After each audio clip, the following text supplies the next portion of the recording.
तो 40% Indian men after the age of 30 उनका testosterone लो है। तो ये एक्चुअल डेटा है। ओके, और अगर किसी का टेस्टोस्टेरोन लेवल ओके है या फिर हाई है, तो मैं कैसे डिफरेंस बता सकती हूँ किसी भी दो मेन को देख के कि इनका टेस्टोस्टेरोन लेवल लो है और इनका हाई है? अगर हाई टेस्टोस्टेरोन वाला, हाई एनर्जी, थोड़ा aggressive. If I talk about a beginner, कि कोई बिगिनर है जिसने अभी जिम जाना शुरू किया है जी, तो उसके लिए आप क्या ऐसी कोई 5 हेल्थ टिप्स सजेस्ट करोगे कि वो शुरू कर रहा है तो वो क्या चीज़ें ले और किस तरह से वो कंटिन्यू करे अपनी जिम जर्नी? जिम में सबसे मेन एंड सबसे इम्पोर्टेंट टिप मैं बोलूँगा कि आप पहले जिम के बारे में सीखो। पहले तो ये नहीं लोगों को पता होता कि मशीनों के नाम क्या है और एक्सरसाइज का नाम क्या है, पहले वो सीखो। बट अगर आपको वेट में चेंज लाना है, वेट गेन करना है या वेट को लूज़ करना है, तो उसके लिए आपको अपना कैलोरीज का जो फ्रेमवर्क है उस पर ध्यान देना पड़ेगा कि आप कैलोरीज कितना ले रहे हो। अब मैं एक्सरसाइज कर लूँ 2 घंटे कर लूँ, मैं जाऊँ छोले भटूरे खा लूँ, उसके बाद कुछ नहीं होने वाला, फिर पेट निकल जाएगा, करेक्ट। बल्कि मैं मोटा हो जाऊँगा अगर मैं ऐसी डाइट करूँगा। तो ऑथेंटिसिटी कोच की कैसे पता लगती है? कि मुझे कैसे पता लगेगा मेरे कोच ने जो बताया वो सही है कि नहीं सही है? ये थोड़ा ना ग्रे एरिया है, क्योंकि आप जैसे अगर आप किसी कोच के पास जाओ, आप तो ये सोचोगे कि अगर मैं किसी प्रोफेशनल सेटिंग में गया और एक प्रोफेशनल है, इसको ऑटोमेटिकली नॉलेज होनी चाहिए, तो उसमें आप उतना कुछ नहीं कर सकते। बट जो जिम हायर कर रहे हैं कोचेज़ को, उनको ध्यान देना चाहिए। आपको जब खुद नॉलेज नहीं है ना, तो आपका बेवकूफ़ बनाना ईजी हो जाए। बहुत ईजी है। तो अगर आपको बेसिक नॉलेज है ना, तो आप बता सकते हो खुद से कि इसको कितना पता है कितना नहीं पता। After the age of 30 low energy, low sex drive, ED issues, mood बेकार हो रहा है, यहाँ जनरली लोग जो एंटी डिप्रेसेंट्स और एंटी एंग्जाइटी पे हैं, क्योंकि वो मेडिकेशन से आपका टेस्टोस्टेरोन लो होता है। कोई भी डिप्रेशन वाला पेशेंट आप उठा लो, अनटिल उसको ट्रेजेडी ना हुई हो, आप कोई डिप्रेशन वाला पेशेंट उठाओ, उसका टेस्टोस्टेरोन लेवल देख लो, आपको खुद पता चल जाएगा। And also I seen in a lot of main जो जिम जाते हैं उनकी बॉडी बाइसेप्स तो बहुत जल्दी बन जाते हैं, पर उनका पेट अंदर नहीं जाता है। तो इसके लिए आप क्या सजेस्ट करोगे? ठीक है, तो जनरली लोगों को ना लगता है कि हम जिम जाएंगे, हम पेट भी कम कर लेंगे, बाइसेप भी बना लेंगे। फिर अब दिमाग में तो ये आता है कि मैं खाना कम खा रहा हूँ, मैंने कैलोरीज बाहर का खाना बंद कर दिया, तो मेरा पेट अंदर जाएगा। कॉमन तो यही है कि जनरली लोग इसको बहुत क्लोजली लिंक करते हैं स्टेरॉइड्स के साथ। ओके। तो उनको लगता है कि ये वैसा ही होगा, वैसे वैसे साइड इफ़ेक्ट्स देगा। इसको बॉडी बिल्डिंग स्टेरॉइड्स का ज़्यादा लिंक करते हैं लोग। अब आपने सुना होगा कि स्टेरॉइड से XYZ साइड इफ़ेक्ट हो गया, क्या हार्ट का हो गया, किडनी का हो गया, लिवर का हो गया। बट कौन सा स्टेरॉइड? मैं बोलूँ मेरा दवाई से पेट खराब हो रहा है, आप पूछो ना कौन सी दवाई, हज़ारों दवाई हैं। हाँ, वैसे ही एनाबॉलिक स्टेरॉइड में बहुत सारे हैं। तो वो यूज़ कैसे हो रहा है, अवेलेबल कैसे हो रहा है लोगों को? इलीगल, सारे स्टेरॉइड इलीगल है। तो इस चीज़ का ना ग्रे एरिया, इसको आप टोटली बैन भी नहीं कर सकते, ये हमेशा मिलता ही रहेगा जब तक बॉडी बिल्डिंग एक्सपोर्ट है। ओके। गलत है ये चीज़ कि आप नहीं बता रहे कि मैंने ये बॉडी स्टेरॉइड से बनाई है। आप अनरियलिस्टिक एक्सपेक्टेशन सेट कर रहे हो एक यंग दिमाग में, उसको बता रहे हो कि ये नहीं, मैं ऐसे नेचुरली बनाई है। Hello everyone, welcome to Open Minds podcast with Arpita. Today we have Sunny Bhamra with us, जो एक फिटनेस कोच हैं और एक टीआरटी एक्सपर्ट भी हैं, उनका एक टीआरटी क्लिनिक भी है। हम सनी भामरा जी से जानते हैं उनके बारे में थोड़ा और। Hello, welcome Sunny ji, welcome to open minds podcast with Arpita. Thank you for having me. How are you? मैं बढ़िया, आप सुनाओ। मैं भी बढ़िया। मैं चाहती हूँ आप अपने बारे में थोड़ा इंट्रोडक्शन दें हमारे ऑडियंस को। Okay, so basically I started with body building and then फिर उसके बाद I moved on to coaching other people. I got a degree in exercise and sports science. और उसके बाद फिर मैंने देखा कि यहाँ पे टीआरटी के बारे में लोगों को अवेयरनेस नहीं है, और बॉडी बिल्डिंग में जो टेस्टोस्टेरोन है उसका एक स्टिग्मा बना हुआ है एज अ स्टेरॉइड। बट जो एक्चुअल में पर्पस जो है टेस्टोस्टेरोन का, वो एक मेडिकल पर्पस है। तो हर एक स्टेरॉइड का एक मेडिकल पर्पस था, वो बाकी सारे तो डिसकंटिन्यू हो गए, बट टेस्टोस्टेरोन रहा। तो मेरे को क्यूरियोसिटी हुई कि एक्चुअल में इसका मेडिकल पर्पस क्या है, जिसके लिए बनाया गया है असली में। बॉडी बिल्डिंग में तो अब्यूज़ हो रहा है, बट एक्चुअल पर्पस क्या है, तो वो टीआरटी था। फिर मैंने उसके बारे में देखा और उसकी अवेयरनेस, बाहर के सेलिब्रिटीज़ तो बहुत कॉमन है, बाहर लोग बहुत इसके बारे में अवेयर है, बट यहाँ पे नहीं है। तो फिर बाहर से मेरे को ज़्यादा अवेयरनेस का पता चला कि एक्चुअल में क्यों यूज़ हो रहा है, कहाँ यूज़ हो रहा है। तो जैसे लोगों की बॉडी में जब टेस्टोस्टेरोन नहीं बनता, तो सिंथेटिकली डालने के प्रोसेस को टीआरटी बोला जाता है। इंडिया में ये नहीं है, और मैंने यहाँ पे डिमांड देखी। डिमांड क्योंकि लोगों को अवेयरनेस ही नहीं, तो डिमांड भी नहीं है, बट नीड है। नीड कैसे है? क्योंकि अगर आप डेटा देखोगे तो 40% Indian men after the age of 30 उनका टेस्टोस्टेरोन लो है। तो ये एक्चुअल डेटा है। तो फिर मेरे को लगा कि यहाँ पे जब लोग सफ़र कर रहे हैं लो टेस्टोस्टेरोन की प्रॉब्लम से, लोगों को डायबिटीज़ हो रहा है, डिप्रेशन एंग्जाइटी के मेडिकेशंस के पीछे भाग रहे हैं, तो वो सोल्यूशन नहीं है। अपना हार्मोन जो है ऑप्टिमल लेवल पे लाना इज़ बेटर। तो तभी मैंने सोचा कि यहाँ पे इसका अवेयरनेस स्प्रेड करूँ और लोगों को हेल्प करूँ। Okay okay, so you talk a lot about men's health, जी जी। जिसमें आपने बताया कि testosterone is very important.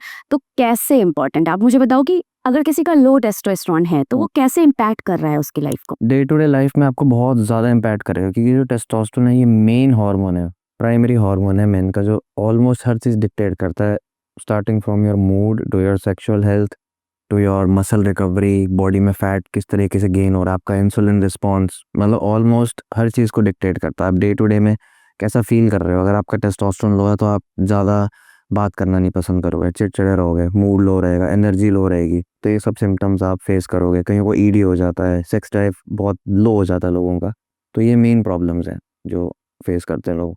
And after N as क्या होता है कि normally naturally muscle dip down करता है एक सर्टेन एज के बाद। अब जब मसल गिरता है तो बॉडी का जो इंसुलिन सेंसिटिविटी है, इंसुलिन रेजिस्टेंस क्रिएट होने लग जाती है, इंसुलिन सेंसिटिविटी ड्रॉप हो जाती है, उससे फिर टाइप 2 डायबिटीज़ आप डेवलप कर सकते हो। बहुत चांसेस हाई हो जाते हैं उसके, क्योंकि मसल जो है वो हेल्प करता है ग्लूकोज को डिस्ट्रीब्यूट करने में। ओके, और अगर किसी का टेस्टोस्टेरोन लेवल ओके है या फिर हाई है, तो मैं कैसे डिफरेंस बता सकती हूँ किसी भी दो मेन को देख के कि इनका टेस्टोस्टेरोन लेवल लो है और इनका हाई है? अगर हाई टेस्टोस्टेरोन वाला, हाई एनर्जी, थोड़ा एग्रेसिव, कॉन्फिडेंट, ये सब ट्रेट्स तो आपको मेनली दिखेंगे। ओके। बॉडी के चाल भाव से पता चल जाता है कि बंदे किस तरीके से कैरी कर रहा है अपने आप को।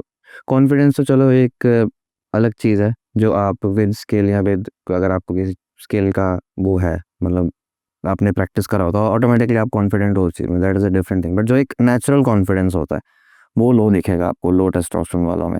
And if I talk about a beginner, कि कोई बिगिनर है जिसने अभी जिम जाना शुरू किया है, जी। तो उसके लिए आप क्या ऐसी कोई 5 हेल्थ टिप्स सजेस्ट करोगे कि वो शुरू कर रहा है तो वो क्या चीज़ें ले और किस तरह से वो कंटिन्यू करे अपनी जिम जर्नी? जिम में सबसे मेन एंड सबसे इम्पोर्टेंट टिप मैं बोलूँगा कि आप पहले जिम के बारे में सीखो, क्योंकि लोगों को यही नहीं पता, फिर तो वो जाके हेल्पलेस हो जाते हैं, ओवरवेलमिंग लगता है कि हम क्या करें क्या नहीं करें। तो उतना रॉकेट साइंस नहीं है, अगर असल में आप देखो एक्सरसाइज करना, आपको बस पहले तो ये नहीं लोगों को पता होता कि मशीनों के नाम क्या है और एक्सरसाइज का नाम क्या है, पहले वो सीखो। वो क्यों सीखना बहुत ज़रूरी है।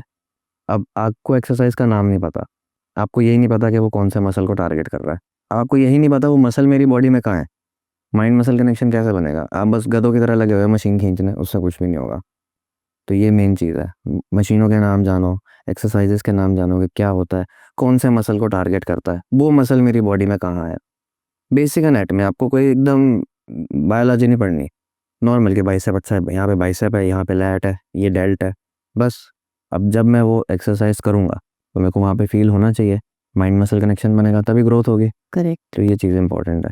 और दो चीज़ें तो यही होगी मेन, जो है वो न्यूट्रिएंट्स हैं आपके। तो आपका गोल क्या है, अगर आप सिर्फ एक्सरसाइज कर रहे हो और आपको है कि मैं एक्सरसाइज से ही फिट होऊंगा, तो वो नहीं है। एक्सरसाइज जो है वो बॉडी का जो शेप है वो डिक्टेट करता है, बट अगर आपको वेट में चेंज लाना है, वेट गेन करना है या वेट को लूज़ करना है, तो उसके लिए आपको अपना कैलोरीज का जो फ्रेमवर्क है उस पर ध्यान देना पड़ेगा कि आप कैलोरीज कितना ले रहे हो। अब मैं एक्सरसाइज कर लूँ 2 घंटे कर लूँ, मैं जाऊँ छोले भटूरे खा लूँ, उसके बाद कुछ नहीं होने वाला, फिर पेट निकल जाएगा, करेक्ट। बल्कि मैं मोटा हो जाऊंगा अगर मैं ऐसी डाइट करूंगा तो। Right right right. So also जब हम जिम ज्वाइन करते हैं तो सबसे पहले तो जैसे आपने कहा कि हमें मशीन के नाम पता होने चाहिए, एक्सरसाइजेस के नाम पता होने चाहिए। कोई भी बिगिनर है तो वो जाएगा तो आप कोई भी जिम में कोच है उससे ही पूछेगा। जी जी। तो मतलब हाउ ऑथेंटिसिटी क्या है कोचेस की? जैसे आपने तो बहुत स्टडी करी है, you have studied the sports science and everything, तो ऑथेंटिसिटी कोच की कैसे पता लगती है? कि मुझे कैसे पता लगेगा मेरे कोच ने जो बताया वो सही है कि नहीं सही है? ये थोड़ा ना ग्रे एरिया है, क्योंकि आप जैसे अगर आप किसी कोच के पास जाओ, आप तो यही सोचोगे कि अगर मैं किसी प्रोफेशनल सेटिंग में गया हूँ और एक प्रोफेशनल है, इसको ऑटोमेटिकली नॉलेज होनी चाहिए, तो उसमें आप उतना कुछ नहीं कर सकते। बट जो जिम हायर कर रहे हैं कोचेज़ को, उनको ध्यान देना चाहिए। आपको जब खुद नॉलेज नहीं है ना, तो आपका बेवकूफ़ बनाना ईज़ी हो जाए। बहुत ईजी है। तो अगर आपको बेसिक नॉलेज है ना, तो आप बता सकते हो खुद से कि इसको कितना पता है कितना नहीं पता, तो बेसिक नॉलेज पे काम करो आप। And there is a lot of misconception around creatine. Creatine लेने से क्या होता है, किडनी फेल हो जाती है, और अब हम उसको प्री वर्कआउट में लें, पोस्ट वर्कआउट में लें या ड्यूरिंग द डे लें, जी। तो आप थोड़ा सा इसके बारे में प्लीज बताइए। आप लेते हो क्रिएटिन? हाँ। कितना टाइम हो गया? कितना टाइम मतलब रेगुलरली तो नहीं लेती, बट हाँ हफ्ते में 3 दिन। हफ्ते में 3 दिन? हाँ, हो गया ठीक। 2-3 महीने तो आपने ब्लड मार्कर चेक कराया आपने? कुछ नहीं। नहीं कराए? ठीक है, कोई दिक्कत नहीं है, क्योंकि देखो जनरली लोग डर जाते हैं जब वो देखते हैं कि किडनी के जो क्रिएटिनिन लेवल है वो बढ़ रहा है, तो फिर वो डॉक्टर को दिखाते हैं, डॉक्टर बोलता है कि छोड़ दो लेना। बट ये बात में थोड़ा फ्लॉ है, क्योंकि जो क्रेटिनाइन आपका बढ़ रहा है ना, वो फॉल्स इंटरप्रिटेशन है। क्योंकि क्रेटिनाइन बहुत चीज़ों से इन्फ्लुएंस होता है। आप कितना वर्कआउट कर रहे हो, आप कितना मसल ब्रेक डाउन कर रहे हो, आप कितना क्रिएटिन ले रहे हो, तो उससे वो इन्फ्लुएंस होता है। तो अब क्रेटिनाइन बढ़ना जनरली मेडिकल टर्म में है कि आपकी किडनीज अच्छा फंक्शन नहीं कर रही, ठीक है। बट अगर मैं क्रेटिनाइन खुद से बढ़ा रहा हूँ ये सब चीज़ें करके, तब कोई दिक्कत नहीं है। अगर आपको क्रेटिनाइन बढ़ रहा है, आपको बाकी मार्कर्स देखने हैं, आपका ईजीएफआर कितना है, आपका uric acid, blood urine nitrogen कितना है, वो सब उसके साथ अगर आपको बढ़ते नज़र आ रहे हैं, तब आपको सोचना चाहिए कि क्रिएटिन के अलावा और कुछ है जो मेरा किडनीज को ये प्रॉब्लम क्रिएट कर रहा है। पर क्रिएटिन नहीं करता। ओके। क्रिएटिन बहुत किडनी सेफ है। अगर ऑलरेडी आपको समझ लो स्टेज 3 क्रॉनिक किडनी डिसऑर्डर है, तब आप ले रहे हो तो वो थोड़ा उस पर प्रेशर डालेगा। अदरवाइज एक नॉर्मल फंक्शनिंग ह्यूमन बीइंग के लिए क्रिएटिन बहुत ज़्यादा सेफ है, क्योंकि सबसे ज़्यादा वेल रिसर्च सप्लीमेंट है ये। इसके ऊपर प्रोटीन से भी ज़्यादा रिसर्चेज हो रखे हैं। Okay okay. एंड वैसे अगर मैं पूछूं, मुझे नहीं पता क्रिएटिन एक्चुअली करता क्या है। ठीक है, एक्चुअल अगर मैं आपको इसका साइंस बताऊं, तो मैं आपको थोड़ा सिंपल टर्म में बताता हूँ। मसल्स के अंदर एटीपी होता है। समझ लो कि वो मसल की करेंसी है एनर्जी स्पेंड करने की। फिर जब हम वो कोई मूवमेंट करते हैं एक्सरसाइज की, या कोई भी शॉर्ट बर्स्ट जिसमें स्ट्रेस लग रहा है मसल्स को, तो वो रिलीज होता है, फिर वो एडीपी में कन्वर्ट हो जाता है। क्रिएटिन क्या करता है, क्रिएटिन जो मसल जब हम खाते हैं, तो क्रिएटिन फॉस्फेट होता है मसल्स के अंदर, तो एक फॉस्फेट ग्रुप जो है ना, वो एडीपी को दे देता है, फिर वो एटीपी बन जाता है वापस से। सिंपल टर्म में हमारे मसल्स के पास ज़्यादा एनर्जी आ जाती है एक्सपैंड करने के लिए, तो आपको स्ट्रेंथ में इंक्रीज दिखेगा, आपको मसल रिकवरी में बेटर इंक्रीज दिखेगा, मसल एंड्योरेंस में, क्योंकि मसल में जो एनर्जी स्पेंड करने का जो करेंसी है वो बढ़ गया है। एंड जो प्रोटीन पाउडर है, लोग सजेस्ट करते हैं प्रोटीन पाउडर लेना चाहिए एक जिम जाने वाले को, तो आई मीन लेना ही चाहिए, दैट्स वेरी इंपॉर्टेंट। या फिर अगर मैं प्रोटीन नहीं, मैं पाउडर की बात कर रहे हैं सिर्फ, not I am not talking about paneer and soya and everything, I am just talking about protein powder. तो क्या कितना ज़रूरी होता है किसी भी जिम जाने वाले, वर्कआउट करने वाले लोगों के लिए प्रोटीन? आप जैसे वेजिटेरियन हो, हाँ जी। और आप वही ना, वेजिटेरियन हो, कितना पनीर खा लोगे, बोर हो जाओगे। दिन में 2-3 बारी तो खाओगे नहीं, एक बार ही खाओगे। बट दाल भी कितनी खा लोगे, दाल मेन सोर्स ऑफ प्रोटीन तो है नहीं, मेन सोर्स ऑफ कार्ब्स है। एग्स खाते हो आप, हाँ, एग्स खाते हो। आपका फिर भी चल जाएगा। अब एग्स 2 बारी खा लो, एक बारी पनीर खा लो, थोड़ा थोड़ा कवर कर लोगे आप। Correct correct. स्पेशली अगर आपका वर्कआउट ज़्यादा डिमांडिंग है, आप अगर इंड्योरेंस ट्रेनिंग कर रहे हो, ज़्यादा टाइम जिम में स्पेंड कर रहे हो, ज़्यादा फिजिकली एक्टिव हो, तो प्रोटीन रिकवरी में हेल्प करता है। आपकी रिकवरी हैम्पर होगी उससे। आप पतले हो सकते हो, आपको अगर पतले हो वेट गेन करना, वो भी कर सकते हो, बट वो उतना एफिशिएंटली नहीं होगा। पतले होने की तो उतना चलो नेसेसरी नहीं है, आपको कैलोरीज का मेन चीज़ जो है उस पर ध्यान रखनी है। बट मसल रिकवरी की जहाँ बात आती है, और स्पेशली फॉर मेन जिनका मसल भी ज़्यादा है, अब जितना ज़्यादा आपका मसल वेट है, उतना ज़्यादा ब्रेक डाउन होगा, उतना ज़्यादा डिमांड करेगी बॉडी प्रोटीन रिकवरी के लिए।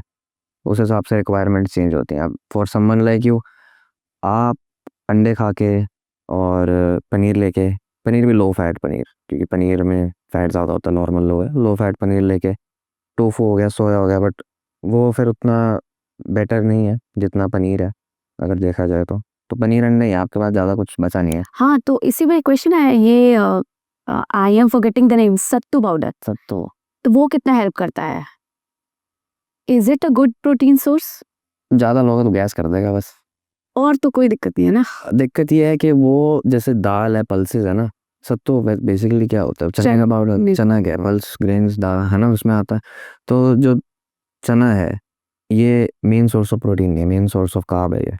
ओके। तो आप सत्तू लोगे, आपको प्रोटीन तो मिल जाएगा, बट साथ में कार्ब भी मिल जाएंगे खूब सारे, और वो नहीं चाहिए। कि 1 ग्राम प्रोटीन में, 1 ग्राम कार्ब में, दोनों में 4-4 कैलोरीज होती हैं। तो अगर आप कार्ब ज़्यादा ले लोगे, कैलोरीज ज़्यादा हो रही हैं, तो अब देखो 20 ग्राम मैं प्रोटीन वे से ले रहा हूँ, उसमें बाकी और कुछ नहीं है, कार्ब्स फैट कुछ भी नहीं है, तो वो जो 20 ग्राम है ना, उसी का कैलोरीज मिल रहा है मेरे को। ठीक है, अब जो 100-200 कैलोरी, इतना कितना हो गया, वो मेरी मैथ्स थोड़ी बेकार है, 80 हो गया, हाँ 80 हो गया ना, तो आपको 80 मिलेगा। और अगर आप 20 ग्राम ले रहे हो फॉर एग्जांपल दाल से, तो उसके साथ आपको 60 ग्राम कार्ब भी है, फिर उसका भी कैलोरीज ऐड इन होगा, थोड़ा फैट भी होगा। अब 60 से ज़्यादा हो तो मैंने रफ आपको एस्टिमेशन दिया है, बट उसके साथ और भी चीज़ें हैं जो कैलोरीज ऐड इन करेगा। उस चीज़ का आपको ध्यान रखना है। ऐसा नहीं कि दाल खा के आप बॉडी नहीं बना सकते, बिल्कुल कर सकते हो आप, बट आपको कैलोरीज फिर उस हिसाब से मैनेज करनी पड़ेंगी। उसके हिसाब से और ज़्यादा चीज़ों में कैलोरी डेफिसिट करनी पड़ेगी, कैलकुलेट करना पड़ेगा क्या? उसमें फिर बहुत दिमाग लगेगा। हाँ, हाँ, मैं समझ गई बहुत। और इतनी सारी दाल खाना, इतना सारा पनीर खाना, उससे बेटर बंदा एक स्कूप वे प्रोटीन ले ले, कन्वीनियंट है। Correct, correct. और सपोज़ आपके पास कोई 25 टू 30 ईयर के बीच का एज का कोई लड़का आता है, जिसका testosterone level is fine, but still he is feeling low on energy, तो आप उसको क्या सजेस्ट करोगे? लाइक लाइफ़स्टाइल चेंज सजेस्ट करोगे या फिर आप उसको क्लिनिकली कुछ सजेस्ट करोगे? एनर्जी का ना बहुत एक वो है, मतलब बहुत वास्ट, क्योंकि एनर्जी बहुत चीज़ों से इन्फ्लुएंस होती है। आपके मूड से भी होगी, आपकी स्लीप से भी होगी, आपके स्ट्रेस लेवल से भी होगी, क्या क्वालिटी का खाना खा रहे हो आप, बाहर का कितना खा रहे हो। तो ओवरऑल लाइफस्टाइल पे वर्क करना पड़ेगा। फिजिकली कितना बंदा एक्टिव है, क्योंकि जनरली जो फिजिकली एक्टिव होते हैं उनको एनर्जी का उतना इशू नहीं होता, अनटिल अनलेस वो जैसे फैट लॉस के लिए कोई बंदा ट्राई कर रहा हो, अब वो खाना कम खा रहा है, एक्टिविटी भी कर रहा है, तो थोड़ा एनर्जी तो कम होगा। तो डिपेंड करता है वो किस स्टेट पे है। Hmm. So basically you will be suggesting lifestyle changes मेन तो लाइफस्टाइल इज एवरीथिंग। वही है। और अगर मैं पूछूँ किसी लेमैन के लिए जो जिम नहीं जा सकता, जिसके पास टाइम नहीं है, उसके लिए आप क्या लाइफ़स्टाइल कुछ प्रॉपर नॉन नेगोशिएबल चीज़ें जो वो रोज़ कर सकता है हेल्दी रहने के लिए, वो आप क्या सजेस्ट करोगे? जिम नहीं जा सकते तो कोई बात नहीं, कोई फिजिकल एक्टिविटी करो, उसको नॉन नेगोशियल बनाओ, क्योंकि आप आधा घंटा तो निकाल ही सकते हो ना। तो आधा घंटा निकाल के आप अपने हेल्थ पे काम करो, रनिंग करने चल जाओ, कोई स्पोर्ट्स एक्टिविटी ज्वाइन कर लो। और उससे ये मत एक्सपेक्ट करना कि आप एकदम बहुत ही अच्छी फिट, एकदम ऐसी फिगर आ जाएगी आपकी, एकदम तगड़े हो जाओगे। फिट रहोगे, हेल्थी रहोगे, स्टेमिना इंप्रूव रहेगा, बट आपको अगर एस्थेटिकली बॉडी डेवलप करनी है तो उसके लिए फिर आपको जिम जाना पड़ेगा। और नॉर्मल फिटनेस के लिए कोई सा भी फिटनेस रूटीन ले लो, आधा घंटा बस अपने शरीर को कष्ट दो। ऐसा होना चाहिए कि आपकी सांस चल रही है एकदम, आपका हार्ट बीट फास्ट हो गया, एकदम आप फास्ट ब्रीदिंग कर रहे हो, मतलब बॉडी की फट रही है। अब बॉडी को जितना उस स्टेट पे लेके जाओगे, बॉडी फिर उतना स्टेमिना डेवलप करती है। और जैसे आपको बोलूँ, आपने फॉर एग्जांपल कार्डियो स्टार्ट करा है ना, आपने 10 मिनट से शुरू करा, पहले दिन जो 10 मिनट में आपको थकान हो रही होगी, वो आपको 10-15 दिन बाद नहीं होगी, स्टेमिना बन गया। स्टेमिना जिस बंदे में ज़्यादा है, ओवरऑल एनर्जी भी ज़्यादा होगी। अगर आप 30-40 मिनट कार्डियो कर सकते हो, आप एनर्जी वाले बंदे हो ना, तभी तो उतना कर पा रहे हो। करेक्ट। तो वो डेवलप होता है धीरे धीरे। A lot of celebrities are using Ozempic, तो ओज़ेम्पिक पहले तो होता क्या है और ये करता क्या है? तो ozempic बेसिकली जैसे हमारे बॉडी में एक पेप्टाइड होता है, एक हार्मोन GLP-1, तो ग्लूकागॉन लाइक पेप्टाइड बोलते हैं उसको, ये रिलीज होता है जब हम खाना खाते हैं। तो ये हमको सटाइटी, जो फुलनेस वाली फीलिंग है, वो देता है कि हमारा पेट भर गया और कुछ नहीं चाहिए। तो ये आपका जो वो हार्मोन है उसको एक्टिव करता है बिना उतना खाने के।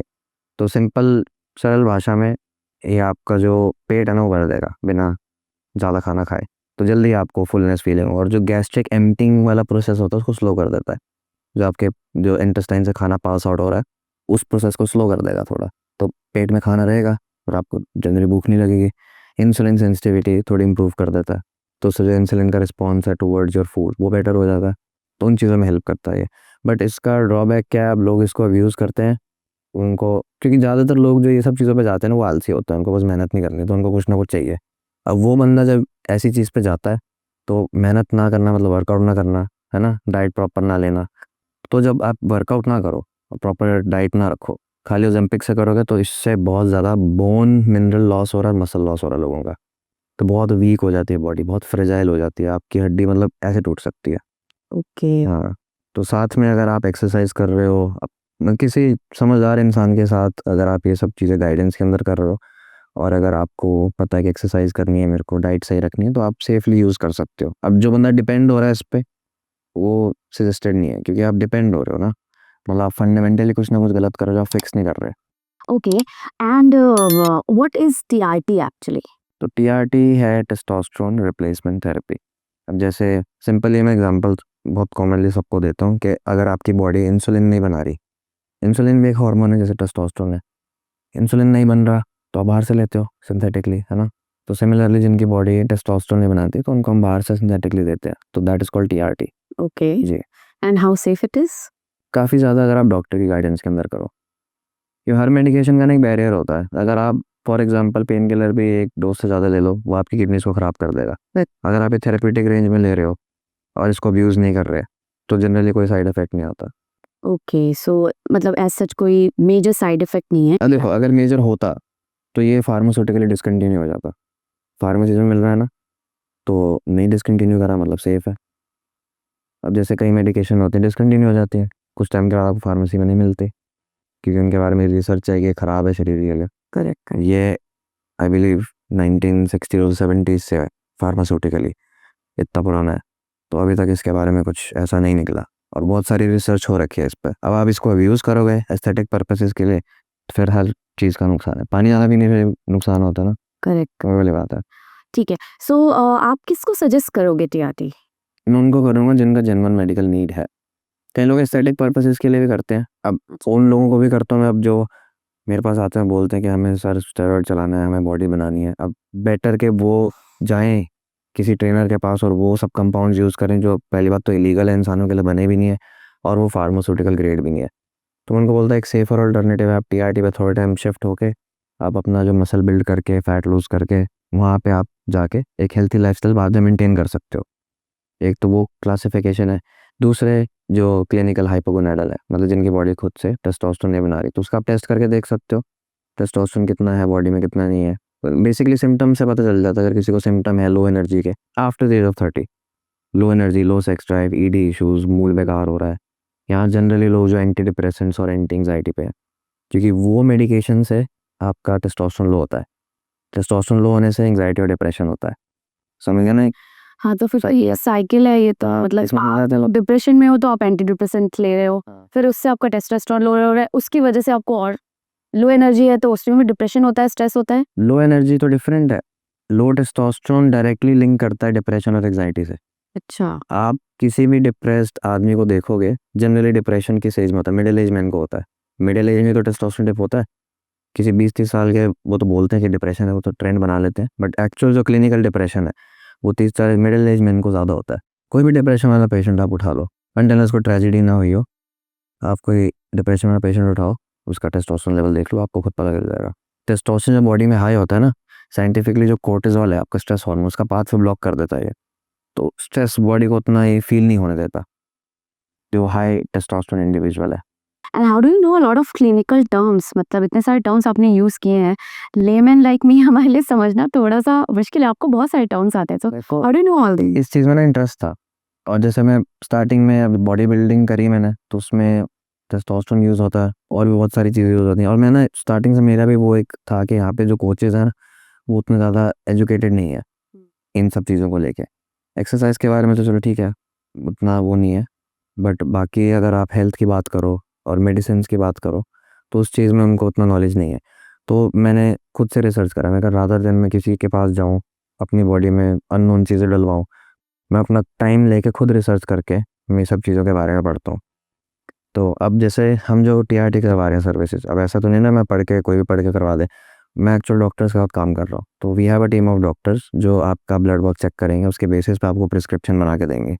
वो तो नॉलेज जो है वो तो मैंने गेन करी है ताकि मैं और हेल्प कर सकूँ, डॉक्टर्स को मैं रिक्रूट कर सकूँ और इस चीज़ के बारे में अवेयरनेस स्प्रेड कर सकूँ। बट मैं एक्चुअल में आपको मेडिसिन प्रिस्क्राइब नहीं कर सकता अनटिल अनलेस मैं डॉक्टर ना हो। और ये लोग करते हैं ट्रेनर्स। ये मेडिसिन ही तो है, केमिकल कंपाउंड ही तो है जो आपको प्रिस्क्राइब हो रहा है, तो उसका राइट सिर्फ डॉक्टर के पास है। तो हम इसको एक लीगल वे बनाए कि लोग इसको एक्सेस कर सकें सही ढंग से बिना नुकसान करे। So for a beginner and also for an intermediate और किसी भी जिम जाने वाले के लिए आप क्या सजेस्ट करोगे कि आप वो क्या फॉलो करें, क्या रूटीन फॉलो करें? मैं सबसे पहली चीज़ बोलूँगा कि ज़्यादा दिमाग मत लगाओ, बस जिम जाओ।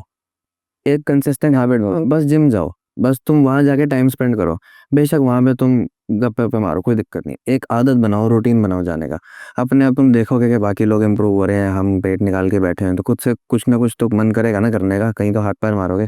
एक बस अच्छा रूटीन बनाओ, बाकी चीज़ें धीरे-धीरे फॉल इन कर जाती हैं। और एक चीज़ है कि लोग बोलते हैं ना कि practice makes you perfect. Practice से नहीं होता, आप सेम चीज़ बार-बार गलत रिपीट करते रहोगे तो उससे बेटर नहीं होने वाला है। Practice with feedback.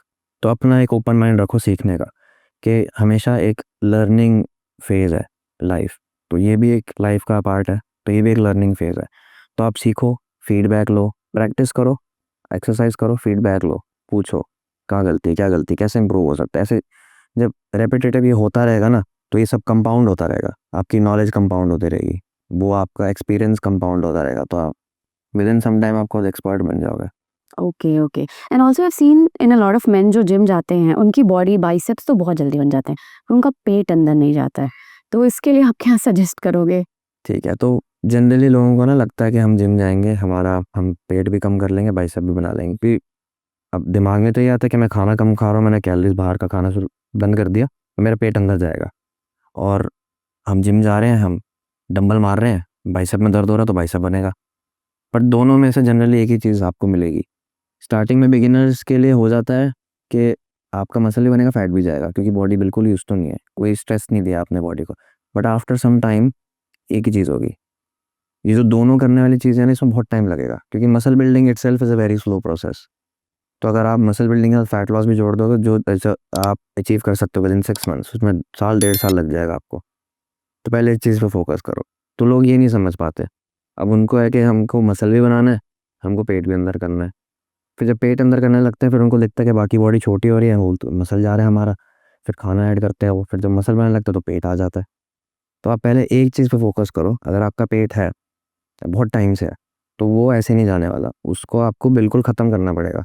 उस टाइम में आपका मसल लॉस होगा, नॉर्मल सी बात है, होने दो, कोई बात नहीं। एक बार जब आपका फैट चला जाए, उसके बाद आप मसल बिल्डिंग पे फोकस करो, फिर बनाओ बाइसेप, फिर आप फोकस कर पाओगे एक चीज़ पे। Correct correct. सो बेसिकली अगर किसी का पेट निकला है जो बहुत टाइम से निकला हुआ है, तो उनको ये स्टेप्स फॉलो करना चाहिए कि पहले वो अपने पेट कम करने पे ध्यान दें, उसके बाद वो मसल बिल्डिंग पे। अगर पेट ज़्यादा निकला हुआ है, क्योंकि अगर मसल बिल्डिंग तो आप जिम से नहीं करोगे ना, वो तो खाने से करोगे। मसल बिल्डिंग के लिए खाना आपको ज़्यादा डालना पड़ेगा। ज़्यादा खाना डालोगे, सरप्लस में जाओगे। आप ऐसे थोड़ी हो कि ज़्यादा खाना मेरा मसल में जाए, फैट ना है, फैट भी आएगा। तो नहीं था। और जो बंदा ऑलरेडी मोटा है, समझ लो मोटा किस डेफिनेशन में, अबव 25% बॉडी फैट, तो जिसका 25% बॉडी फैट से ज़्यादा है, वो मसल बिल्डिंग में जा रहा है, उसका 25 से 30 हो जाएगा। फिर जब इतना सारा आपको फैट कम करना पड़ेगा, उसमें जो आपने मसल बनाया ना, वो भी सारा जाएगा। तो पहले इसको काट दो। और एक और चीज़ फैट के बारे में लोग नहीं अंडरस्टैंड करते, जितना पुराना फैट है ना, उसको उतना टाइम लगेगा जाने में। तो अगर आप समझ लो 15-20 साल से आपने कभी अपने एब्स नहीं देखे कभी भी, मतलब वो जो फैट है वो 15-20 साल पुराना है, उसको टाइम लगेगा जाने में। तो वो सबसे लास्ट में जाएगा। वो तब जाएगा जब आप कैलोरी डेफिसिट पूरे ढंग से क्रिएट करोगे और सारा फैट काटोगे। उस प्रोसेस में मसल लॉस होएगा ही होएगा। तो लोग रोने लग जाते हैं कि मसल क्यों जा रहा है, हम तो वेट ट्रेनिंग कर रहे हैं। जाएगा, इतना फैट है, ऐसे तो नहीं निकलने वाला ना कि साथ में मसल भी बना लो, कैलोरी ज़्यादा कम ना करो और फैट सारा चला जाए। मेरा भी बॉडी फैट 25-30 के बीच में 28 है। हाँ, मेजॉरिटी देखा। तो आपको अगर आपके फीमेल बॉडी के उतना लो नहीं जाना होता है, क्योंकि एसेंशियल जो फैट होता है फीमेल वो ज़्यादा होल्ड करते हैं, नॉर्मल है। तो आपकी बॉडी 18% बॉडी फैट पे सही दिखेगी। अगर आपको फैट लॉस करना है तो 10% बॉडी फैट कम करना है, 4 महीने में, 3 महीने में कर सकते हो, आपको बड़ी बात नहीं है। With diet only. हाँ, विद डाइट है। एक्सरसाइज करें। एक्सरसाइज डेफिसिट आपको ज़्यादा हेल्प करेगा क्रिएट करने में। सिर्फ डाइट से करोगे, मेटाबॉलिज्म स्लो हो जाएगा। फिर जैसी डाइट आएगी, हल्का सा भी बाहर खा लिया तो फटाफट गियर हो जाएगा। ओके। प्री वर्कआउट सबको लेना चाहिए या नहीं लेना चाहिए, और होता क्या है प्री वर्कआउट से? प्री वर्कआउट सप्लीमेंट जनरली, अगर इस कॉन्टेक्स्ट में आप बात करो, तो कैफीन सप्लीमेंट्स होते हैं वो। जनरली उनमें कैफीन होता है और ऐसे पंप प्रोडक्ट्स होते हैं जो आप वर्कआउट करो तो आप ब्लड फ्लो बढ़ा देते हैं। लेना चाहिए, क्योंकि ये एक ही सप्लीमेंट है जो WHO अप्रूव नहीं है, क्योंकि एक डोज के अंदर आपको खूब सारा कैफीन मिल रहा है, तो ये अप्रूव नहीं हुआ ज़्यादा। तो मैं उतना ज़्यादा सजेस्ट नहीं करता अनटिल अनलेस आप कोई ऐसे काम कर रहे हो जिसमें आपको बहुत मेंटली ड्रेन हो रहे हो आप, तब भी रोज़ मत लो। कई वर्कआउट्स में आपको लगता है ना कि यार नहीं, बहुत ही थकान हो रही है, वैसे वैसे केस में ले लो। रोज़ लोगे, कैफीन की टॉलरेंस बन जाती है, फिर वो सेम कैफीन आपको इफेक्ट नहीं करेगा, फिर ज़्यादा लेना पड़ेगा, ब्लड प्रेशर बढ़ा देगा वो। और जनरली हार्ट रिलेटेड प्रॉब्लम्स होती हैं अगर इतना ज़्यादा कैफीन लो तो। कम अमाउंट में लो, साइकिल ऑफ कर लो, समझो 2-3 हफ्ते ले लिया। या आप कटिंग कर रहे हो, बॉडी में एनर्जी नहीं है, तो आपको चाहिए कि थोड़ा एनर्जी मिल जाए, तब के तब ले लिया। अब डिपेंडेंट हो गए तो फिर बेकार है, क्योंकि टॉलरेंस बन जाएगी। ब्लैक कॉफ़ी भी सेम चीज़ है। अब ब्लैक कॉफ़ी और प्री वर्कआउट जो सप्लीमेंट्स में फ़र्क क्या, ब्लैक कॉफ़ी में कैफीन कम होता है, प्री वर्कआउट्स में ज़्यादा होता है। उसमें अगर एक सेशन में देखोगे आप तो 80 mg कैफीन होता है, 80 to 100 mg। प्री वर्कआउट्स कहेंगे 400 तक जाते हैं। अगर आप बहुत ज़्यादा है वो, तो आप वर्कआउट से पहले तो है नहीं 4-5 कप पी रहे हो कॉफ़ी का ना, एक ही पियोगे। नॉर्मल बंदा भी एक बार में एक ही पीता है, तो फिर इतना कैफीन कई लोगों से हैंडल नहीं होता। Okay. And I have seen a lot of people take shilajit as a pre workout, तो क्या है, मतलब अच्छा है, करता क्या है, वो भी एनर्जी ही बूस्ट कर रहा है? वो जनरली वो ना प्लेसिबो पे काम करता है, क्योंकि उस पर क्लिनिकल रिसर्च नहीं है और उस पर डेटा नहीं है कि वो एक्चुअल में जो आपको लग रहा है वो कर रहा है। तो प्लेसिबो इफेक्ट होता है कि अगर आप सोच के खा रहे हो कि मेरे को ये कर रहा तो करेगा, क्योंकि आपका माइंड आपको हाँ, कन्विंस कर प्लेसिबो लेता इफेक्ट तो है ना। तो वो चीज़ पे काम करता है बेसिकली वो। तो वो भी उसमें नेचुरल हर्ब्स होते हैं जिनसे आपका टेस्टोस्टेरोन बूस्ट होता है, बट ऐसा नहीं कि आपने वर्कआउट से पहले लिया और एकदम बूस्ट आ गया, वो प्लेसिबो इफेक्ट हो रहा है। अगर वो कर रहा है तो फिर वो लॉन्ग टर्म अगर रेगुलरली लोगे तब वो थोड़ा कहीं की बॉडी में इन्फ्लुएंस कर देता है। बट जनरली पता क्या होता है, अब जो बंदा शीला चीज़ ले रहा है वो उसको लगेगा कि मैं टेस्टोस्टेरोन बूस्ट कर रहा हूँ, अब फालतू में तो करूँगा नहीं, डाइट भी करूँगा साथ में से वर्कआउट भी करूँगा। अब एट द एंड वो सब चीज़ें करने से उसका टेस्टोस्टेरोन बढ़ रहा है, उसको लगता है कि शीला चीज़ बढ़ा रहा है। सबसे ज़्यादा स्कैम और असली में नहीं मिलता जनरली। बात तो है ना, क्योंकि है क्या है, कोई एक्टिव फार्मास्यूटिकल इंग्रेडिएंट थोड़ी इसको आप टेस्ट कर सकते हो। काला रंग का तो होता है, हाँ, कुछ वो समथिंग जड़ी बूटी हाँ समथिंग, हाँ, उसको आप कैसे टेस्ट करोगे, कैसे रेगुलेट करोगे, वो वाली बात है। करेक्ट। ओके, नाउ अब मैंने मेंस के हेल्थ पे बहुत बात कर ली, now I am coming to females health. सबसे बड़ा और सबसे मेन क्वेश्चन है जिसका आंसर थोड़ा थोड़ा हमें पता है कि अगर मैं और मेरे हस्बैंड दोनों सेम टाइम पे जिम जा रहे हैं, सेम एक्सरसाइज कर रहे हैं, ठीक है मैं वेट थोड़ा कम उठा रही हूँ, वो ज़्यादा उठा रहे हैं, उसकी बॉडी बन गई, बाइसेप्स दिख रहे हैं, सब दिख रहे हैं, लड़कियों की नहीं दिखते हैं। इसका एक रीज़न तो है कि हाँ, हमारी बॉडी में टेस्टोस्टेरोन नहीं होता है, बट किस तरह से हम इसको इम्प्रूव कर सकते हैं और फास्ट फॉरवर्ड कर सकते हैं प्रोसेस को? तो आप अगर ट्रांसफॉर्मेशन की बात करो, आपको रिजल्ट्स देखने हैं। हम्म। जनरली मुझे नहीं लगता ज़्यादातर लड़कियों को एस्थेटिकली प्लीजिंग लगेगा कि हमारे बाइसेप बड़े हों, है ना। उनको होगा कि थोड़ी बॉडी टोन हो, बॉडी में कट्स तो दिखने कट्स चाहिए, दिखे। वो तो अच्छे लगते हैं। कट्स ज़्यादा आपके तब देखेंगे जब फैट कम हो, तो उससे मसल का उतना कोई रिलेशन नहीं है और टेस्टोस्टेरोन का भी नहीं है। फैट कम करना सारा आपका कैलोरी फ्रेमवर्क पे है। थोड़ा मसल बिल्डिंग का प्रोसेस स्लो होगा आपका, बट आपको उतने बनाने भी नहीं है कि आपके शर्ट से बाहर ऐसे दिखे बाइसेप, है ना। आपको चाहिए कि बस आम से जस्ट थोड़े कट्स दिखे, हाँ। उसके लिए आपको फैट कम करना है। मसल तो उतना लायक बन जाएगा, उतना मुश्किल नहीं है। रेगुलर कंसिस्टेंट ट्रेनिंग करोगे, डाइट में प्रोटीन अच्छा लोगे तो बन जाएगा। ओके। बट आपको डेफिनेशन टोन बॉडी इसको बोलते हैं ना, टोनिंग करनी है हमें। तो टोनिंग का कोई वर्कआउट नहीं होता, ये बहुत बड़ा स्कैम है कि मसल टोन करना है, मेरा अलग वर्कआउट है। टोन क्या होता है, मतलब फैट कम है वो दिख रहा है ना, कोई नया वर्ड बना दे के टोन बोलते हैं। बेसिक सरल भाषा में कम फैट है बॉडी में और थोड़ा मसल है, ताकि वो आपको अलग अलग मसल दिख रहे हैं शेप में, उसको लोग टोनिंग बोलते हैं। करेक्ट। तो उसको करने के लिए सिंपल, आपको थोड़ा मसल डेवलप करना है, ऊपर जो फैट है जो छुपा रहा है उसको हटाना है। वो मेन आपका कैलोरीज पे है। थोड़ा कार्डियो ऐड कर लो, थोड़ा डाइट में अगर तली हुई चीज़ें खा रहे हो और ये चीनी वगैरह, घी तेल ज़्यादा ले रहे हो, घी का बहुत बड़ा वो है, ये घर पे बना रहे हैं हम। घी का तो बहुत बड़ा मिथ है, कोई कहता है हेल्दी फैट है, कोई कहता है नहीं। हेल्थी है, बिल्कुल है, ओके। बिल्कुल अनहेल्थी तो नहीं है। बट हेल्थी और अनहेल्थी ये डिफरेंट टॉपिक है। Fat loss is a different topic. आप हेल्थी खाना खा के भी मोटे हो सकते हो, वो वाली बात है। अगर आपको हेल्थी खाना खाना है तो आपको अपनी कैलोरी रेंज के अंदर खाना पड़ेगा। घी कैलोरी रेंज आपकी बहुत इजीली क्रॉस करवा दे। अब एक चम्मच घी है, आपने ऐसे करके पी लिया, कुछ पेट भरेगा आपका? नहीं ना। ऊपर वो आपने 120 कैलोरी ले ली, एक रोटी खाओगे, कुछ पेट भर जाएगा? करेक्ट। वो भी उतना कैलोरी है, समझ रहे हो। तो वो वाली कैलोरी से अपना पेट भरो ना, जो आपको फुलफिल रख रही है। अब मैं एक कटोरी मैंने वो ली दाल, अब साथ में मैंने उसके 3 चम्मच घी पी लिया, मेरा पेट भरेगा?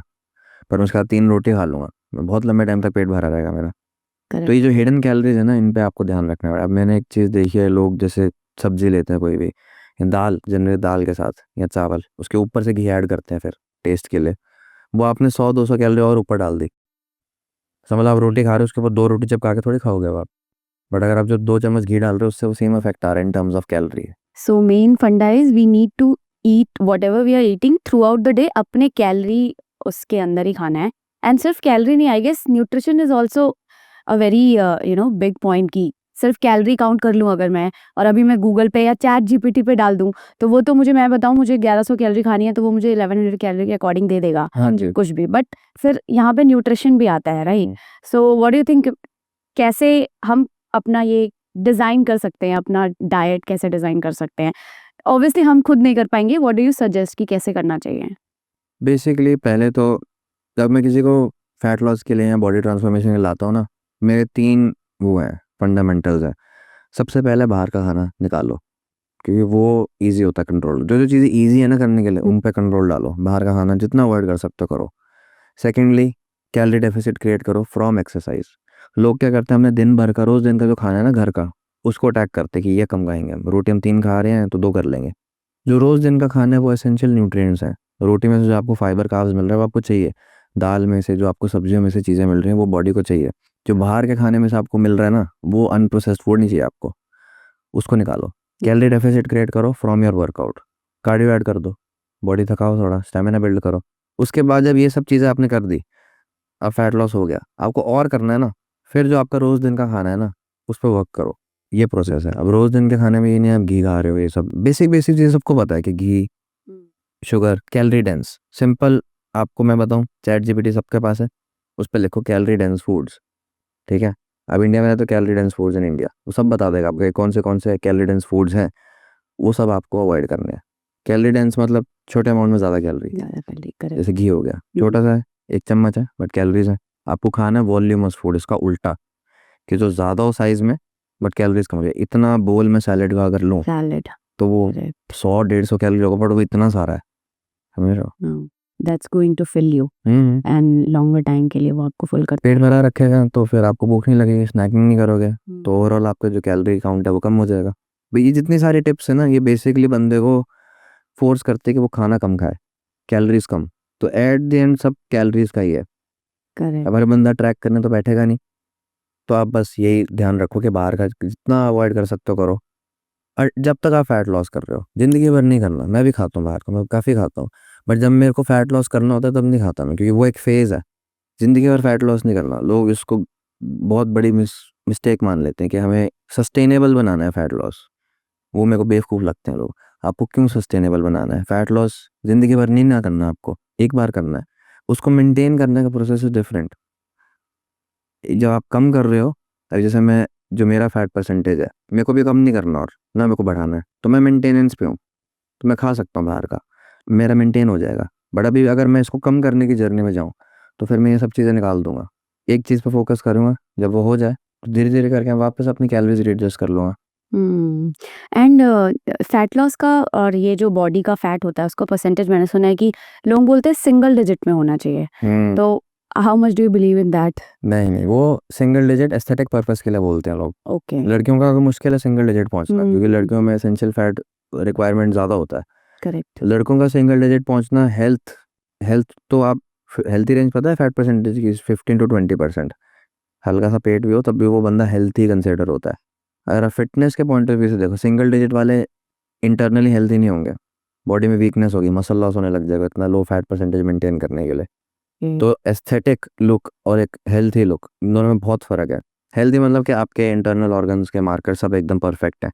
Single digit percent body fat वाले के उतना नहीं दिखेंगे आपको, बॉडी में स्ट्रेस ज़्यादा है। अब इतना कैलोरीज उसने काटे सिंगल पे पहुंचने के लिए, तो डेफिशिएंसीज क्रिएट करी हैं, हेयर फॉल होने लग जाएगा, बॉडी में जो जॉइंट्स है उसमें लुब्रिकेशन नहीं बचेगी, क्योंकि आप ज़्यादा कुछ कैलोरीज दे नहीं रहे वो फैट परसेंटेज मेंटेन करने के लिए। Correct. Healthy range 15 to 20%। Okay. 15% आप मेंटेन कर सकते हो। 15% में मतलब आपको हल्के हल्के एब्स दिखेंगे, और प्रॉपर वो नहीं जो बॉडी बिल्डर्स के होते हैं, बट एक अच्छा फ्रेम दिख जाएगा कि इसके एब्स हैं, बढ़िया लग रहा है। ओके। ओके। 15 के करीब। Correct. So since you talk a lot about testosterones and इनके लेवल्स, तो आपको इंस्टाग्राम पे बहुत सारे डीएम्स आते होंगे, करेक्ट? तो आप मुझे बताओ कि मतलब कॉमन क्वेश्चंस क्या आते हैं और कॉमन मिथ्स अगर आते हो आपके पास तो वो क्या होते हैं? कॉमन तो यही है कि जनरली लोग इसको बहुत क्लोजली लिंक करते हैं स्टेरॉइड्स के साथ। ओके। तो उनको लगता है कि ये वैसा ही होगा, वैसे वैसे साइड इफेक्ट्स देगा। वो तब है जब आप इसको अब्यूज़ करो। अगर आप इसको एक थेरेपेटिक रेंज में यूज़ करते हो, जो चीज़ जिस पर्पस के लिए बनी है उसके लिए अगर आप यूज़ करो तो जनरली नुकसान नहीं है। अगर आप फालतू में डाल रहे हो बॉडी में तब नुकसान है। तो जनरल में मैं यही देखता हूँ कि लोग इसको ज़्यादा लिंक कर रहे हैं कि स्टेरॉइड्स है और ये बॉडी में वैसा नुकसान कर देगा। जो लोग स्टेरॉइड्स के सुनते हैं, आप जिम में जाते हो आपको बोले कि स्टेरॉइड सही हो गया, आता तो ये उस क्लासिफिकेशन के अंदर है, एनाबॉलिक है। स्टेरॉइड बेसिकली जो वर्ड है वो मतलब कि कोई कंपाउंड जो आपके बॉडी में सेलुलर लेवल पे चेंज ला रहा है। तो स्टेरॉइड मेडिसिनल भी होते हैं, बट इसको बॉडी बिल्डिंग स्टेरॉइड्स का ज़्यादा लिंक करते हैं लोग। अब आपने सुना होगा कि स्टेरॉइड से XYZ साइड इफेक्ट हो गया, या हार्ट का हो गया, किडनी का हो गया, लिवर का हो गया, बट कौन सा स्टेरॉइड? मैं बोलूँ मेरा दवाई से पेट खराब हो रहा है, आप पूछो ना कौन सी दवाई, हज़ारों दवाई हैं। हाँ। वैसे ही एनाबॉलिक स्टेरॉइड में बहुत सारे हैं। कई हैं जो इंसानों के लिए नहीं बने, कई हैं जो बहुत ही रिसर्च पर्पसेस पे ले ही अभी बाहर निकले हैं, ह्यूमन यूज़ के लिए अप्रूव्ड नहीं है, वो सब बॉडी बिल्डिंग में यूज़ होते हैं। तो वो यूज़ कैसे हो रहा है, अवेलेबल कैसे हो रहा है लोगों को? इलीगल, सारे स्टेरॉइड्स इलीगल है। आपको एक ही है टेस्टोस्टेरोन, वो भी फार्मास्यूटिकली लीगल है, वो भी प्रिस्क्रिप्शन के साथ ही मिलता है। अब जिसको बॉडी बिल्डिंग के लिए यूज़ करना है वो कोई मेडिकल पर्पस नहीं है ना, फिर उसको एस्थेटिक पर्पसेस के लिए करना है, तो उसको प्रिस्क्रिप्शन नहीं मिलेगा। तो वो रिलाई करते हैं अंडरग्राउंड लैब्स बोलते हैं इनको, ब्लैक मार्केट स्टेरॉइड्स, जो जनरली आपको ट्रेनर्स या सप्लीमेंट स्टोर पे मिलते हैं। तो और ये इलीगल है, बट ये थोड़ा ग्रे एरिया है, क्योंकि बॉडी बिल्डिंग तो लीगल स्पोर्ट है और सबको पता है बॉडी बिल्डिंग में यूज़ होता है। तो इस चीज़ का ना ग्रे एरिया, इसको आप टोटली बैन भी नहीं कर सकते, ये हमेशा मिलता ही रहेगा जब तक बॉडी बिल्डिंग एक स्पोर्ट है। Okay, but I guess steroid फिर जो ले रहा है वो उनके लिए ना जिनको प्रॉपर बॉडी बिल्डिंग के करियर बनाना है, जिनको बॉडी बिल्डिंग में एक लेमैन जो नॉर्मल लोग हैं, जो नॉर्मल मेरे और लोग आपके जैसे भी, क्योंकि अब आप बॉडी बिल्डिंग नहीं करते हो, जी जी। तो हमें तो बस नॉर्मल फैट परसेंटेज कम करना है, मसल्स गेन करनी है एंड हेल्दी दिखना है, इससे ज्यादा तो कोई रिक्वायरमेंट जी, जी। नहीं कर बट पता है कि आजकल अगर आप सोशल मीडिया देखो तो एक अनरियलिस्टिक सेट हो गया है एक्सपेक्टेशन फिजिक का। अब हर दूसरा बंदा देखो वो फिट है, उसके एब्स हैं, लड़कियां देखो सबके मसल स्टोन है, सबकी बॉडीज एकदम चिजल्ड है। तो वो एक बहुत एक फ्रेमवर्क दिमाग में सेट कर देता है कि ये स्टैंडर्ड है एक फिजिक का, ये होनी चाहिए सबकी फिजिक। वो ये आपको 20 साल पहले नहीं नज़र आते थे इतने फिट लोग, जो आज आपको नज़र आने लग गया, कि वो स्टैंडर्ड बढ़े जा रहा है। अब लोग जो अच्छी फिजिक पहले बोलते थे कि ये ठीक बॉडी है, आज उसको बेकार बॉडी बोला जाता है। ठीक बॉडी के स्टैंडर्ड्स बढ़ गए हैं, तो हर बंदे को होता है कि हमें वो अप टू द, जैसे आईफोन सबके पास है, पहले नहीं होता था। क्यों है? सबको बहुत ज़रूरी चीज़ है नहीं ना? क्यों है? क्योंकि एक स्टैंडर्ड सेट हो गया कि हर बंदे के पास है, तो हमें भी चाहिए। हर बंदे का अच्छी बॉडी तो हमें भी चाहिए। तो वो अच्छी बॉडी जो है ना, जो वो हर बंदे आपको दिखा रहे हैं, वो सब मोस्टली नेचुरल नहीं होते, एनहेंस्ड होता है वो। तो वो अनरियलिस्टिक एक्सपेक्टेशन सेट करते हैं और वो ओपनली एडमिट भी नहीं कर सकते। गलत है ये चीज़ कि आप नहीं बता रहे कि मैंने ये बॉडी स्टेरॉइड से बनाई है। आप अनरियलिस्टिक एक्सपेक्टेशन सेट कर रहे हो एक यंग दिमाग में, उसको बता रहे हो कि ये नहीं, मैं ऐसे नेचुरली बनाई है। तो वो फिर वो भी कोशिश करेगा, फिर उसको स्ट्रेस भी होगा, क्योंकि ऐसे बॉडी बनाना आसान तो है नहीं, स्टेरॉइड वगैरह ले तो आप आराम से बना सकते हो। और ये ऐसा तो है नहीं कि इजीली अवेलेबल नहीं है। जाके आप जिम जाके ट्रेनर को बोल दो, वो आपको दिला देगा। और वो भी मना नहीं करते, क्योंकि उनको कमीशन मिलता है इस चीज़ पे, क्योंकि एमआरपी नहीं लिखी होती, इलीगल है। वो उसको 800 रुपये का मिले, आपको 8000 का बेच देगा। ओके, तो वो वाली चीज़ है। तो तभी ये चीज़ प्रमोट भी होती है, क्योंकि इस पे मार्जिन लगता है। right. Okay, Sunny, so if you have 30 seconds to give the world fitness advice, what would you give them? Gym जाना शुरू करो, बाहर का खाना कम खाओ, नशे वशे कम करो, बिल्कुल बंद मत करो, कम कर लो। और अपने ओवरऑल जो लाइफस्टाइल है उसको इम्प्रूव करो। छोटी छोटी चीज़ें, स्लीप, लोगों को लगता है एक चीज़ हम मिस कर रहे हैं, कि ये एक चीज़ है जो पूरा हमारा फिटनेस चेंज कर दे, ऐसा नहीं है। वो 100 छोटी छोटी चीज़ें, हाइड्रेशन, स्लीप, एक्सरसाइज रूटीन, आपका न्यूट्रिशन। तो ये छोटी छोटी चीज़ों पे काम करोगे ना, आपको ओवरऑल लाइफस्टाइल चेंज होता दिखेगा। और बी पेशेंट, सबसे इंपॉर्टेंट चीज़ है, इसमें इम्पेशेंट मत हो। जो तुम मोटे भी हुए हो, वो भी 1 महीने में नहीं हुए, 1 हफ्ते में नहीं हुए, वो भी सालों की मेहनत है ना, तो कम करने में भी थोड़ा टाइम लगेगा। तो बी पेशेंट, बी कंसिस्टेंट, हो जाएगा। करेक्ट। और आप विमेन को क्या एडवाइस देना चाहते हो उनके फिटनेस के लिए? सेम ही दूंगा, क्योंकि फंडामेंटली उतना डिफरेंट नहीं है। अगर देखा जाए तो मेल फीमेल बॉडी का रिप्रोडक्टिव ऑर्गन्स के अलावा उतना कुछ डिफरेंट नहीं है। 2 आंखें, 1 नाक, 1 मुंह, बाकी ऑर्गन्स भी मिलते जुलते हैं, सेम ही है। तो उतना कुछ डिफरेंट नहीं है। सो वही, because I have seen a lot of men going to gym, but अभी भी बहुत सारी विमेन्स जिम नहीं जाती हैं, जी जी। तो उनके लिए कि क्यों इम्पोर्टेंट है, आप एक बार वो बता दो, so that maybe they start going to the gym. ठीक है, तो लोगों को लगता है कि जो जिम है या फिटनेस है, ये सिर्फ बॉडी को चेंज करने के लिए। अगर मैं पतली हूँ तो मैं क्यों जाऊँगी gym? Okay, now it's time for rapid fire round with Sunny. So let's do rapid fire. Ready, Sunny? Okay. One exercise you think is overrated. वो डंबल पकड़ के ऐसे साइड साइड करते हैं ना, ये। Okay. Natty or not? Does it matter? It matters Okay. A bit. So natty or not? I would say not. Okay. What's more important, 70% diet or 70% workout? 70% diet and lifestyle. Okay. One fitness truth that people will hate to hear. People will hate to hear कि fat burners और ये सब चीज़ें काम नहीं करती, मेहनत काम करती है, और टाइम लगता है। One food you'll never give up. ओह, आलू के पराठे। Ooh. Biggest gym myth you hate? कि जिम जाने से हाइट रुकती है। Morning workout or night workout? Any time, जब आपका टाइम लगे। Just workout. हाँ, just One fitness tip that actually changed your life. Consistency, कि जो ये मैं कर रहा हूँ, ये मेरे को एवरीडे करना है, तब जाके रिजल्ट आएगा, हफ्ता महीने से नहीं। Consistency with discipline. Okay, that was great. Thank you so much Sunny, it was very very very good conversation with you. बहुत ज़्यादा हेल्थ और फिटनेस की बात की है हमने, जो कि आपने बहुत सारे टिप्स दिए हैं जो मेरे लिए भी बहुत यूजफुल है and I am sure audience को भी बहुत पसंद आएंगे। I hope. Thank you so much. Most welcome. Thank you for having me. Okay, so this was it about today's episode. It was on health and fitness and testosterone. आप भी सुनिए, आप आगे भी लोगों को फॉरवर्ड करिए and also keep your minds open and keep doing workouts. Biceps बन जाएंगे, कभी ना कभी तो बन ही जाएंगे। मेरे नहीं बने बट आपके बन जाएंगे। Thank you.